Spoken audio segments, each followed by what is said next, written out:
Hey, what's up, YouTube? Once again, this is me.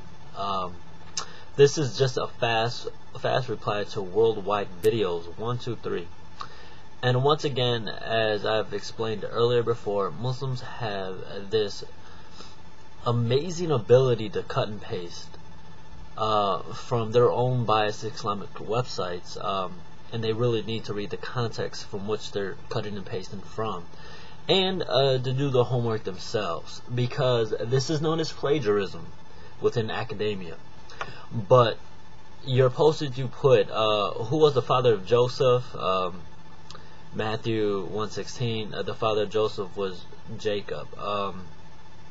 Luke 23, the father of Joseph was somebody else. Christians shall lie and tell you the Joseph that this verse in Luke chapter 3 is not talking about the Joseph of the Old Testament. It's talking about a different Joseph. It's talking about being the son, as was supposed, of Joseph, talking about Jesus Christ. Verse 23, Jesus, when he began his ministry, was about 30 years of age. So I don't feel really bad. I'm in good company, considering I'm 31 years old, and so I guess I'd be in the company of Jesus as we get started later in life. But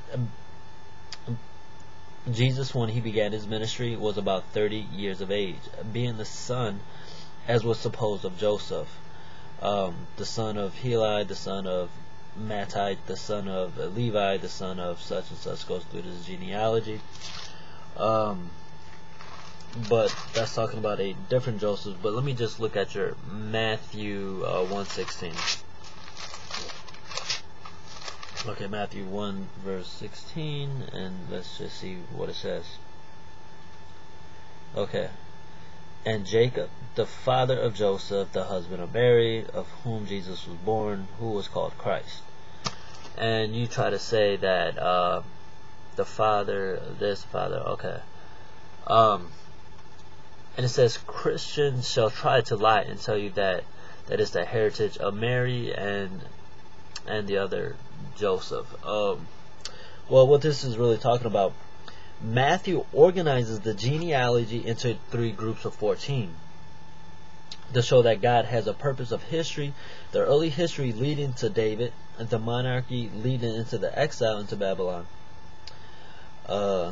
and the history of Israel after the exile, all led up to and point to Christ.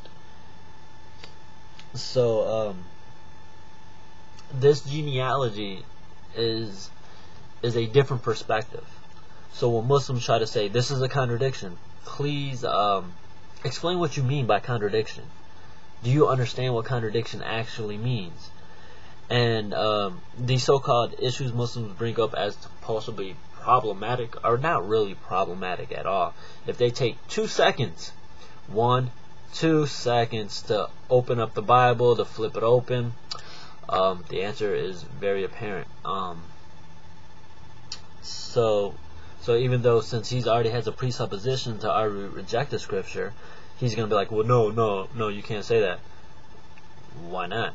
If I'm telling you the answer and you don't want to listen, well, who's arrogant and who's stuck in their pride? Here's a challenge I even pose to Jehovah's Witnesses before I go off on a tangent. If I'm wrong, I could change my beliefs. That's okay. I would rather be right than wrong. If the Bible doesn't teach the Trinity, I will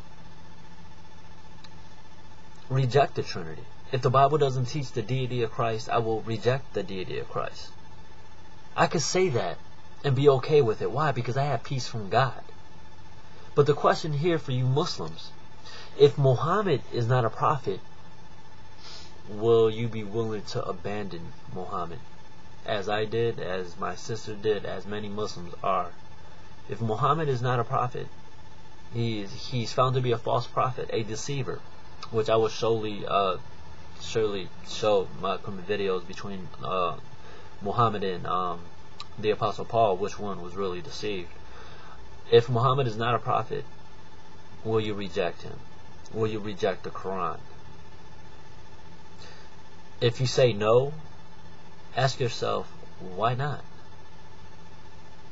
I'm a former Muslim. I had to reject everything I once held. I once did not believe the Trinity. I once did not believe Jesus Christ even died upon the cross. But as I studied and read and humbly came to the truth, therefore I do believe. But if I'm wrong, show me I'm wrong. If I'm right, well, there's some of you guys that need to pray tonight. And there's a few of us here, I know on YouTube, brothers and sisters, I know be willing to pray with you. And I'm praying for you. Take care, God bless. And this is not a disrespectful reply. I love you guys. And hope to hear from you guys soon. But Mr. Worldwide Videos, you've taken far too many scriptures out of context. This is not the first time. And once again, you show your utter contempt for respect for individuals by cussing. But I guess that just really shows your heart, doesn't it? Take care. God bless.